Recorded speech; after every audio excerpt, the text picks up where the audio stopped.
কুরবানির পশু কি ধরনের হওয়া উচিত, কেমন হওয়া উচিত কুরবানির পশু?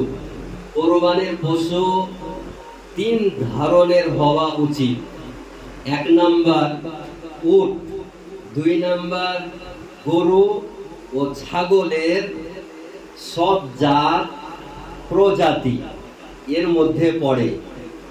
নর অর্থাৎ পুরুষ, মাদি অর্থাৎ স্ত্রী, খাসি বা ওয়াখাসি সবই কুরবানির জন্য শরীয়তের বিধান অনুযায়ী বৈধ।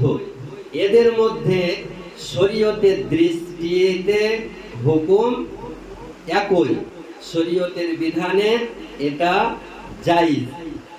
কুরবানির পশু তিন প্রকার। এখান থেকে বোঝা যায় যে এক নাম্বার উট, গরু ও ছাগল, এর প্রতিটি প্রকারের এদের যত ধরনের প্রজাতি জাত আছে সবই অন্তর্ভুক্ত।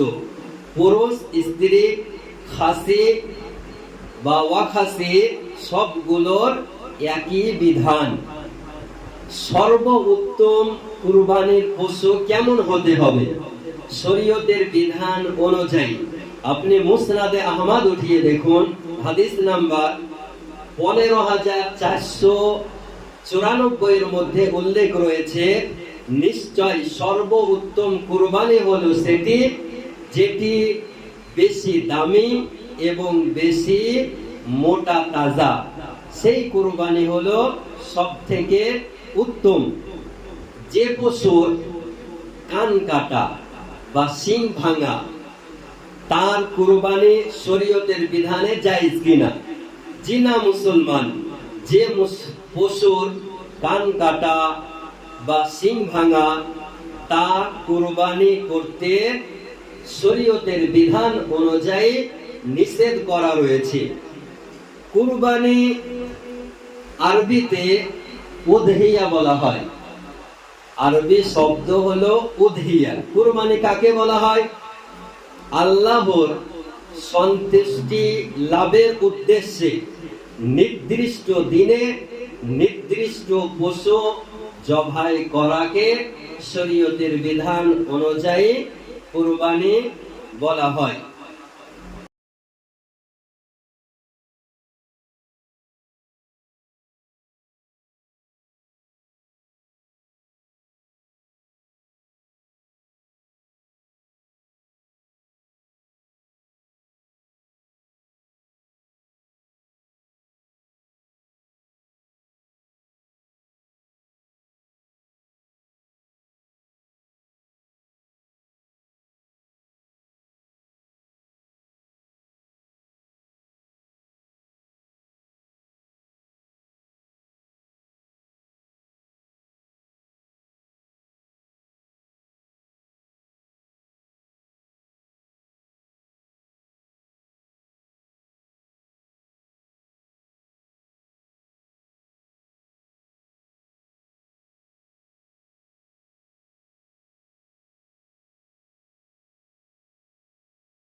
নবী করিম সাল্লাল্লাহু আলাইহি সাল্লাম আমাদের মতন একজন সাধারণ মানুষ। নবী আমাদের মতো মানুষ, এটা হলো আবু জাহাল এর পন্থী যারা, তাদের ভাষা। বেশক জি। আবু জাহাল কি আমাদের নবীর পক্ষে ছিল? না, বিপক্ষে ছিল। তাহলে যারা আজকে নবীকে আমাদের মতো মানব বলতেছে, তারা আমাদের নবীর পক্ষের না বিপক্ষের? বিপক্ষের। জোরে বলতে হবে, বিপক্ষের। তো নবীর যদি বিপক্ষের হয়, সে ডাক্তার হোক, মাস্টার হোক, আজহারি হোক, আবু জেহেল তাকে মান্য করা যাবে না? জোরে বলতে হবে। না। সমর্থন করা যাবে না। ওর দলে যাওয়া চলবে না। ওকে ইমাম করা যাবে না। ওর পিছনে নামাজ পড়া যাবে না।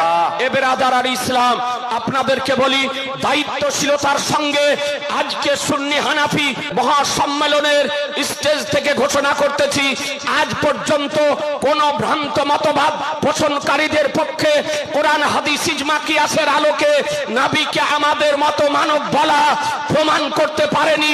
কসম খোদার, কিয়ামত পর্যন্ত প্রমাণ করা সম্ভব হবে না। তাকবীর। কুরবানি জবাই করার পরিবর্তে ওই জবাইকারীকে মাংস দেওয়া না যায়। ধরুন কেউ আপনার কুরবানি জবাই করে দিলেন, তো বলছে জবাই করার মাংস দে, তারপরে জবাই করে দিয়েছে তার পরিবর্তে মাংস, এই মাংস দেওয়া যাবে না। জবাই করার পরিবর্তে আপনি নিজের কুরবানি নিজে জবাই করতে পারলেন না, তো আপনি জবাই করার পরিবর্তে আনন্দিত হয়ে খুশি হয়ে ওই ইমাম সাহেব বা মৌলভী সাহেবকে 50 টাকা বা 100 টাকা 500 টাকা হাদিয়া যদি দেন, তো আপনার দেওয়াও চাই আবার নেওয়াও যাই, কিন্তু জবাই করার পরিবর্তে মাংস দেওয়া যায় না।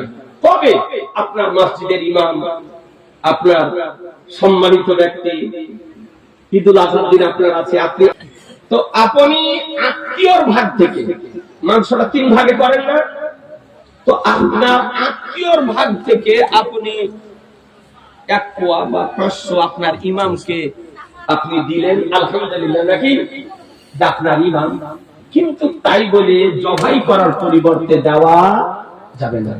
ইসলাম কুরবানি কাকে বলা হয়? নির্দিষ্ট প্রাণীকে নির্দিষ্ট দিনে আল্লাহর নৈকট্য লাভের নিয়তে জবাই করাকে কুরবানি বলা হয়। আর কখনো সেই প্রাণীকেও উদহিয়া অর্থাৎ কুরবানির পশু বা কুরবানি বলা হয়।